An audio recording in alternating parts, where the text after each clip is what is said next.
Hey, it's your girl Bre'Anna, and this is the Divine Intervention Podcast. And I thank y'all for tuning in while I create space and I learn how to take up that space.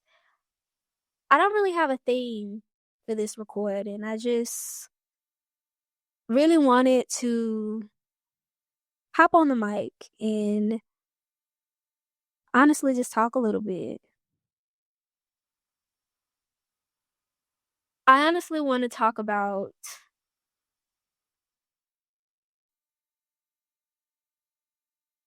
and excuse my pausing because sometimes I get caught up in trying to make sure that my words sound right and make sure that I make sense. Um,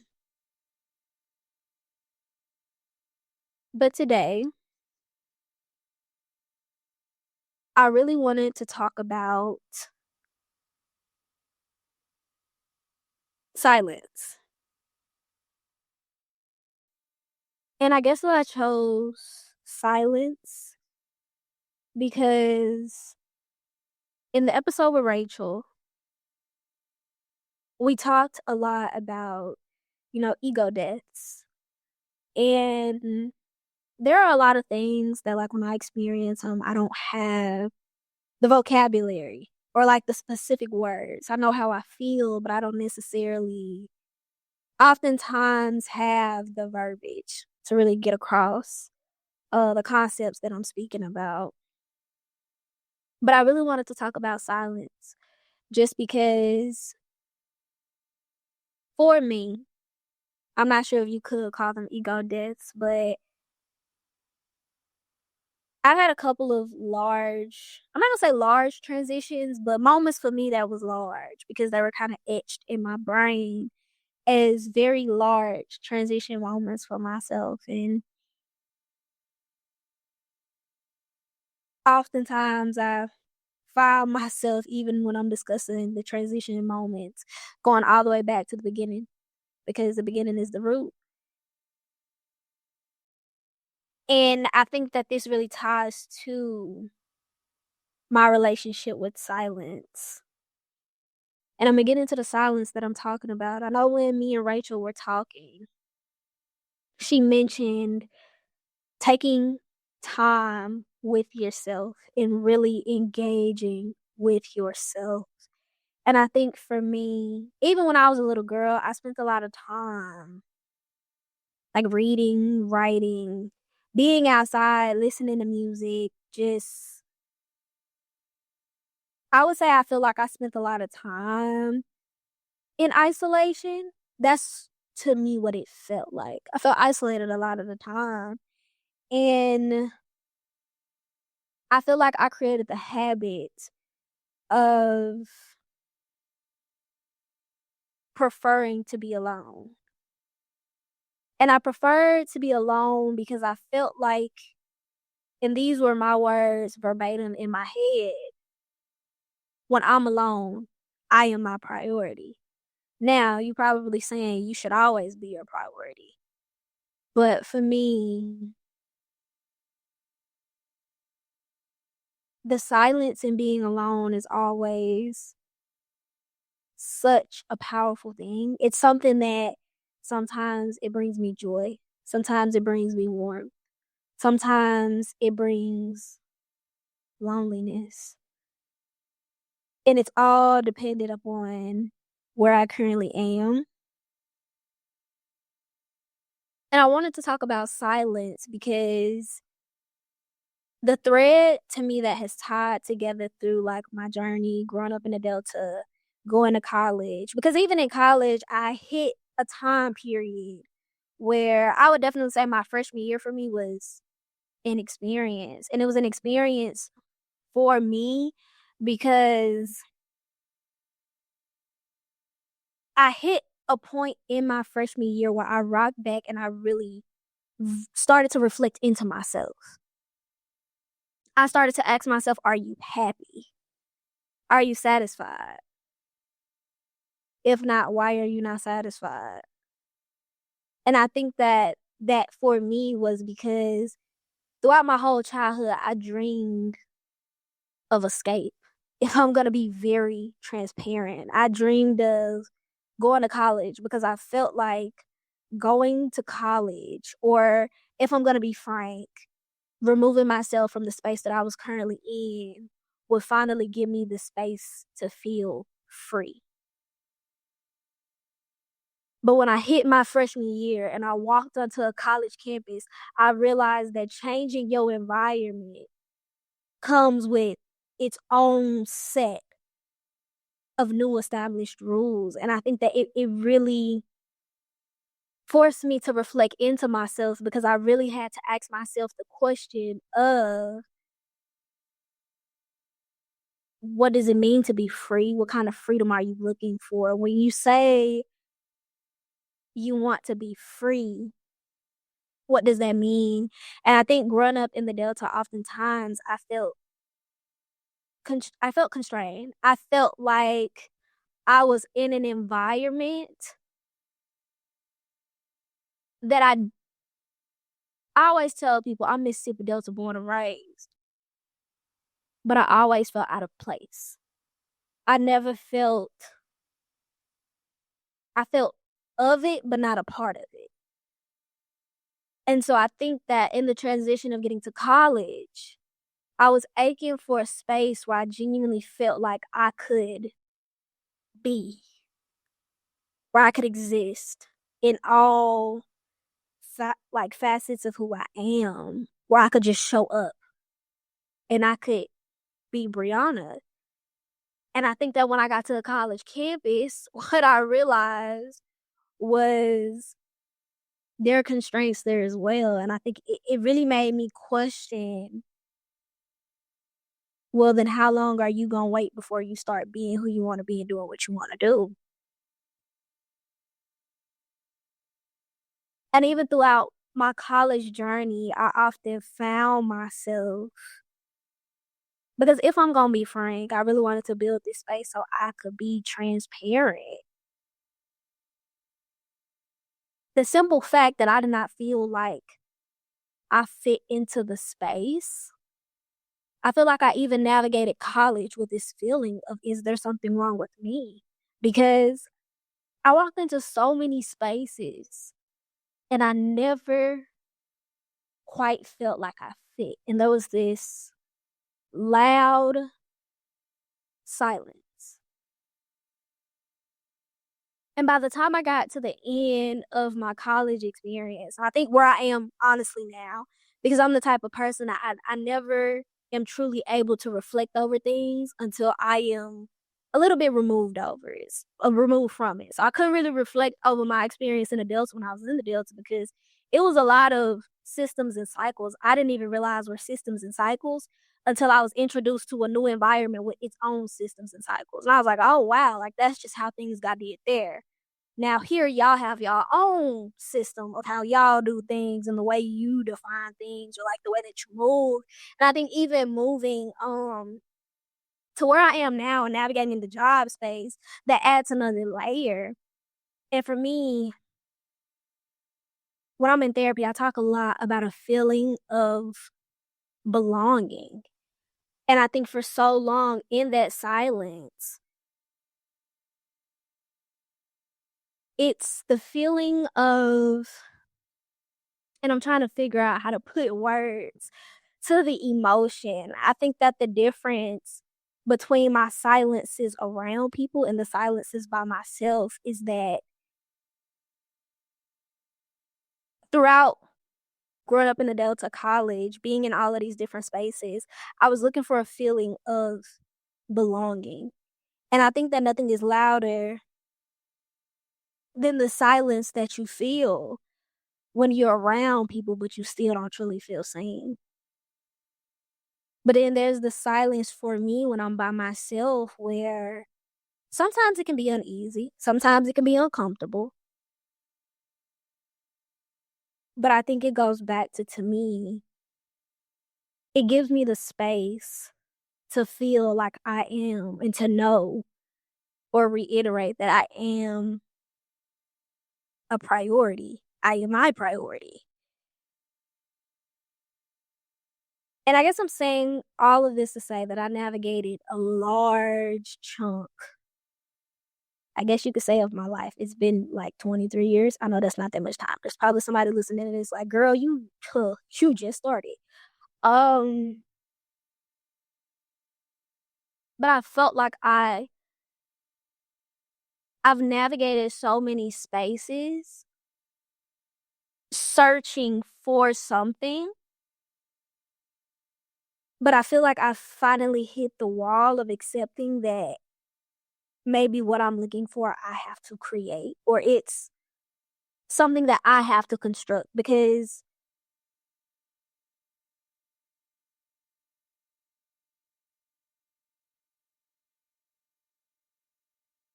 I've always, like I said, searched for community and I found community. I've found community in so many people.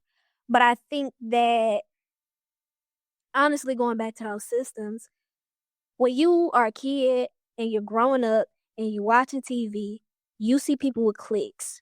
You see like people with like large friend groups.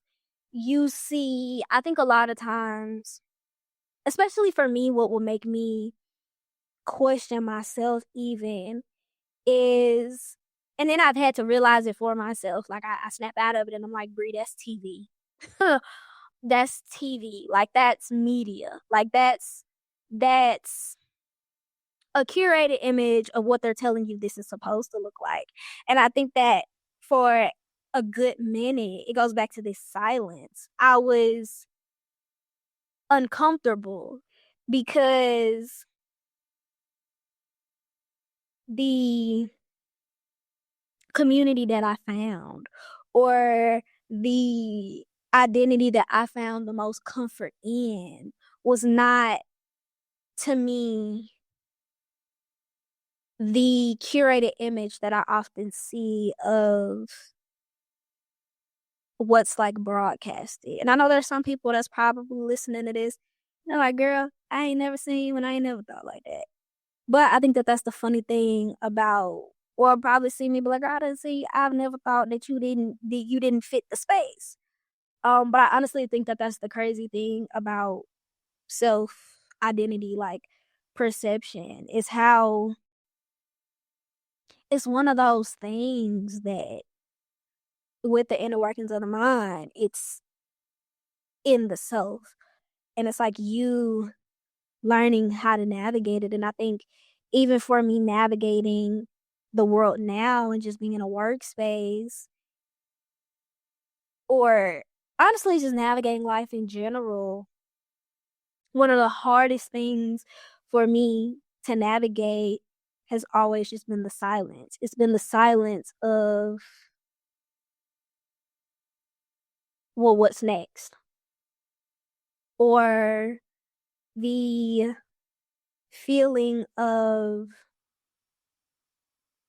this isn't working. Like this isn't what I'll go ahead and say the words. This ain't what I thought it would be.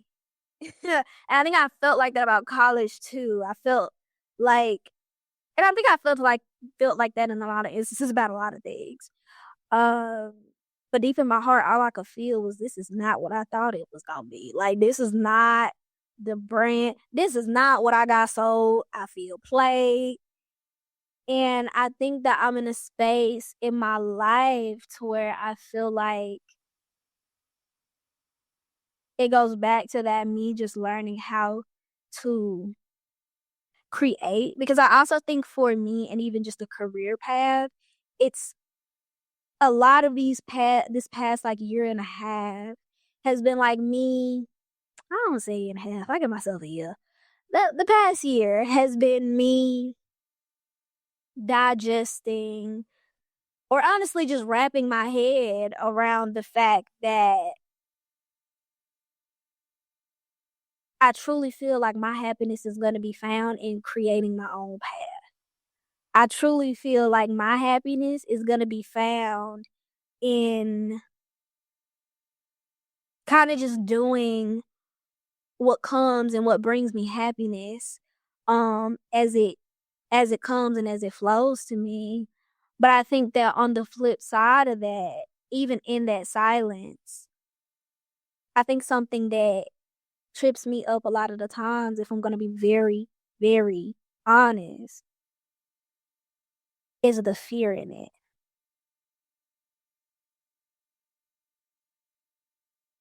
I'm the type of person, I don't consider myself to be very like scary, but I'm an over planner.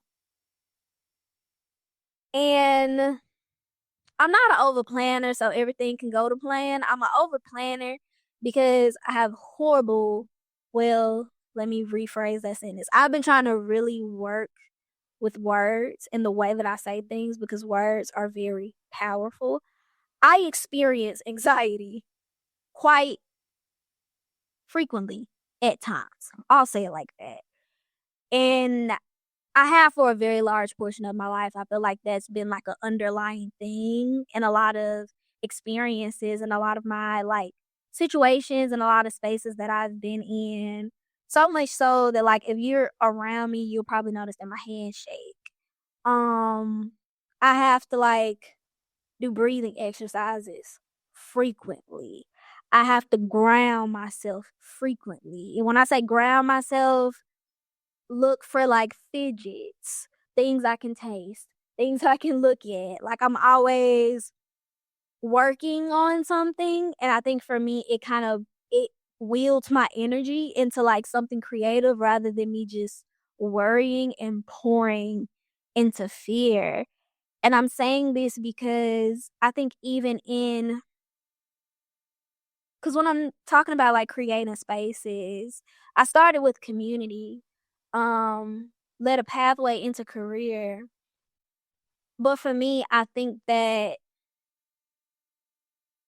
the more that I get to know myself, and I had this realization with myself the other day, I am a lot more.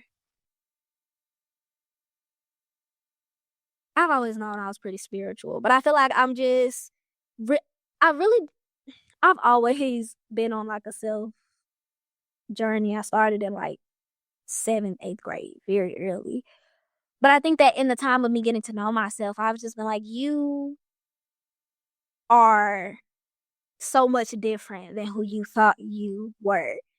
Especially because you've given yourself the chance to make steps towards trying to just be and not trying to, I don't even know the words, but even for me in the silence and this idea of creating, I think for me, I've always struggled with the fear aspect of it because I've always known that I love writing. If you ask me who I am and what I am, I'll tell you from my chest, like I think that I was put here to be a writer. Um, Shortly behind it, probably like I could probably get into spoken word. I'm gonna have to work on the whole like not liking talking to crowds thing, but I think I can get into that scene. I think I could do that. But I feel like that's where that fear comes in because when you want to do something like writing or honestly anything in the creative realm, it's a very nerve-wracking thing because when you're creating something, and I think it goes back to that community, the career, the for me even just like feeling like I did not fit into a lot of spaces and having to like create certain spaces for myself. When you're dealing with something like writing, there is a level of vulnerability there, especially because when I write about personal things. I write about experiences. I write about grappling with like my sexuality. I write about things that I've seen, the experience of like myself and like walking through life. And there is nothing scarier than the silence of putting yourself out there in that capacity. And especially in this economy, because I could go on very long rants about how it's hard to like it's already hard to spread your wings and walk in your purpose, but when you're living in a capitalistic society where everything is based off of money, child, that adds a whole nother layer to when you trying to grow and you're trying to be and you're trying to find yourself and learn yourself. And I think this just goes back to systems because my biggest frustration, even in college, was that I felt like constrained sometimes. And I think a lot of times I feel very like bird in a cage ish because I feel like I just want to fly or I just want to do, I just want to create. Want to wake up, coffee, tea, water my plants, feed my pets, write and read. Whole day, nothing else but that. Probably end the day with some community service or something, or weave it somewhere in there. But I honestly think that a lot of times when I'm talking about systems, the thing that frustrates me the most is I feel like silence was always meant to be powerful, but I feel like silence,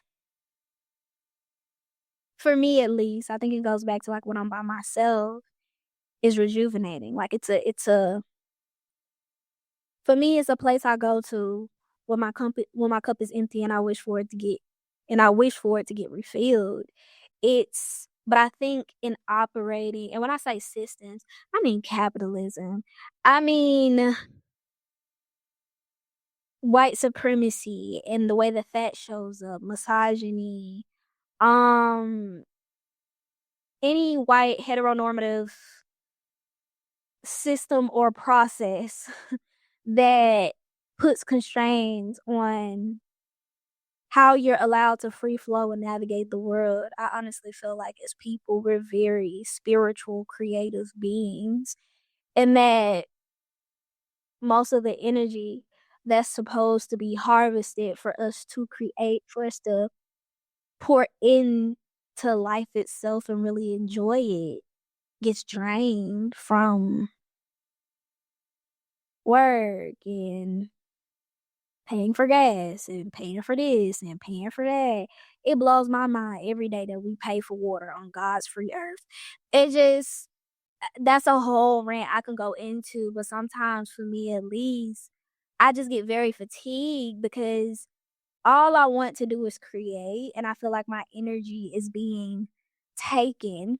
If I'm gonna be honest, because it's really hard when you're in this society to create your own systems and functions. Like it's very hard. I was off of TikTok for like 1 year and I do it randomly. I get off, but I did not realize how ingrained it started to be until I wasn't on it. And I think that that's something that I feel about a lot of things. It's like you don't realize how draining some things are until you take a step back from it and you're like, oh, wow.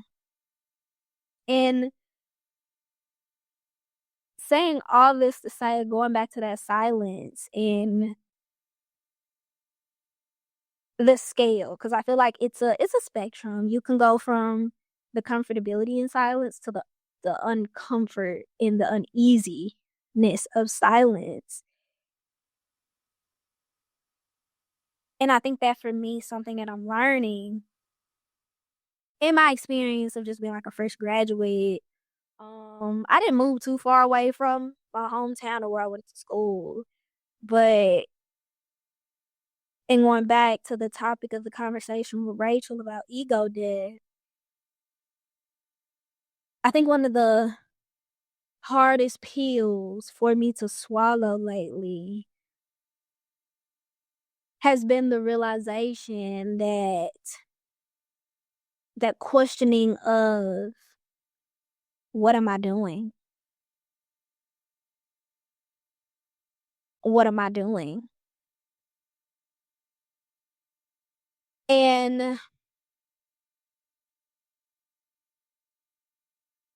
if I'm being transparent, I know that your 20s, you're not really supposed to know what you're doing. But I really wanted to take the time to just speak on it and share because I feel like that's kind of where I am now. My main question to myself is, what am I doing? And ultimately, do I feel like it's in alignment with me?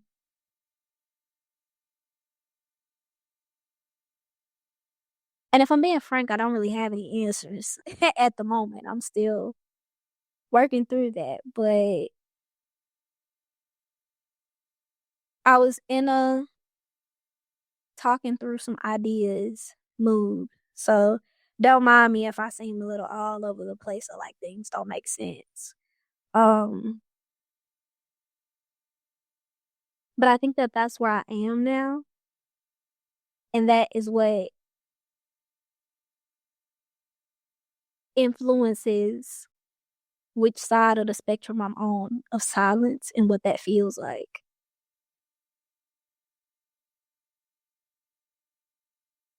And so, yeah, if you stayed this far, thanks for tuning into this episode.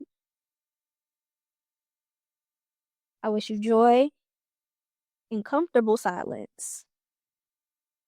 And I'll see you in the next one.